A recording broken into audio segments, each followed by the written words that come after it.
Kalian mesti ikutin cerita ini karena ini bukan cuma soal latihan teater, tapi soal seseorang yang masih ikut tampil. Cerita ini dari Rindy. Hai guys, welcome back to Carol with me Refty. Dan kejadian ini dialami oleh Rindy waktu dia ikut UKM teater di kampusnya.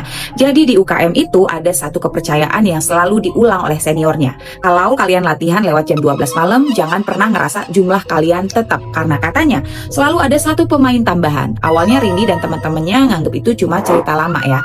Bumbu biar suasana teater makin terasa hidup. Nah malam itu mereka latihan untuk pementasan. Jumlahnya 7 orang, lengkap. Semuanya datang. Semuanya ikut, mereka latihan di aula kampus. Sebagian lampu itu dimatiin ya, hanya lampu panggung yang menyala. Nah, suasananya setengah gelap kan, cukup buat fokus tapi tetap bikin merinding. Oke, jam jalan terus, tanpa sadar sudah lewat tengah malam. Tapi mereka tetap lanjut ya, dialog demi dialog, blocking demi blocking, sampai akhirnya latihan selesai. Mereka capek, tapi puas gitu ya. Seperti biasa mereka rekam nih latihan itu buat dievaluasi. Dan malam itu mereka putar ulang videonya. Awalnya semua kelihatan biasa, normal, semuanya sesuai. Gerakan, dialog, ekspresi, sampai di satu bagian Rindy berhenti. Dia ulang lagi videonya, zoom sedikit dan di situ ada sesuatu yang seharusnya nggak ada. Di bagian paling belakang panggung berdiri seseorang.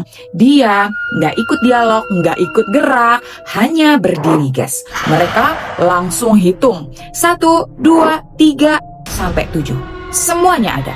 Tapi yang di video itu ada 8 guys. Satu orang tambahan, wajahnya pucet, nggak jelas ekspresinya, dan di posisi itu selalu ada di belakang. Seperti mengawasi, mereka saling lihat, nggak ada yang ngaku, nggak ada yang merasa ada orang lain guys. Akhirnya mereka cek daftar hadir, satu persatu nama dihitung ulang, tetap ada 7, nggak kurang, nggak lebih guys. Suasana langsung berubah, nggak ada yang bercanda lagi, mereka mulai ingat cerita seniornya tentang satu pemain tambahan yang selalu muncul kalau latihan lewat jam 12 malam. Rindy merinding dan karena dia sadar sesuatu, posisi orang itu di video bukan sembarang tempat. Itu titik yang dulu selalu dipakai oleh satu anggota lama, anggota yang udah nggak ada, udah meninggal. Saat pementasan beberapa tahun lalu di panggung yang sama dan sejak saat itulah, setiap latihan malam nggak ada yang berani berdiri di posisi itu lagi karena mereka tahu posisi itu sudah ada yang punya. Guys, kalau kamu lihat ada satu orang tambahan di rekaman, kamu bakal hapus videonya atau ulang lagi buat lihat. Karena kadang yang ikut latihan bareng kamu nggak semuanya masih hidup. Yuk, yang punya cerita serupa atau horor lainnya, komen di bawah ya.